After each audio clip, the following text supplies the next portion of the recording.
Doctor Adil, पिछली दफ़ा जब हमले हो रहे थे ईरान के ऊपर, तो उस वक्त भी ये शोर उठा था कि रिजीम चेंज के लिए हो सकता है कि they take out Iranian leadership. तो क्या आयतुल्ला अली खामेनाई उनको अमेरिका निशाना बना सकता है? बहुत ख़तरनाक मूव होगी, क्योंकि ईरान में उनका एक बहुत एहतराम है, उनका एक दबदबा है, पूरा सिस्टम उनके नीचे चल रहा है। तो क्या इस बात का ख़तरा या अंदेशा मौजूद है? देखिए, खतरा भी और अंदेशा हमेशा मौजूद होता है कि इन अ वे वो इसराइल के लिए, और मैं बारी बारी इसराइल को इसलिए ला रहा हूँ कि जो भी आप इस वक्त अमेरिका से देख रहे हैं उसका मुहर्रिक क्लियरली इसराइल है। ये क्लियर है कि ट्रंप साहब की प्रायोरिटीज़ में ईरान पर से नहीं है। उनकी जो प्रायोरिटीज़ हैं वो क्लोजर टू हिज बॉर्डर हैं। लेकिन इसराइल का इतना इन्फ्लुएंस है ट्रंप पे कि, और इन अ वे यूएस के लिए ईरान जो है एक आसान हदफ है इन दैट सेंस। अच्छा, वो कहने के बाद जैसे आपने कहा, वो यकीनन एक लाइकलीहुड भी हो सकता है, एक ख़तरा भी हो सकता है।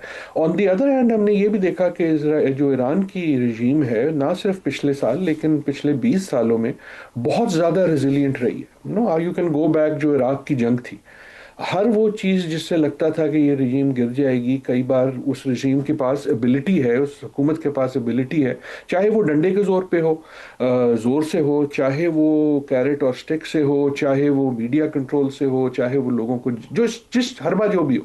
लेकिन दे हैव डेमोन्स्ट्रेटेड कि उनके पास एबिलिटी भी है इन थ्रेट से डील करने की। मैं इंटरनल थ्रेट्स की बात कर रहा हूँ।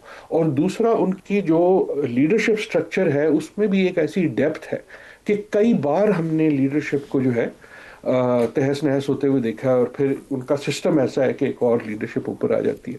फ्रॉम अ यूएस या इजरायली पॉइंट ऑफ व्यू वो भी ठीक है, वो क्योंकि हर ऐसी मूव जो है इन अ वे सोसाइटी को वीकन करती है।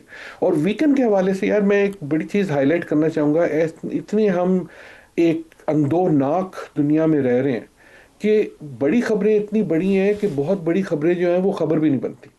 आपने बिल्कुल दुरुस्त कहा कि पूरे मुश्क वस्ता में आपने गज़ा का बिल्कुल दुरुस्त कहा कि देखें, गज़ा में कल, गुज़श्ता कल भी क़यामत थी, आइंदा कल भी क़यामत है, और आज भी क़यामत है।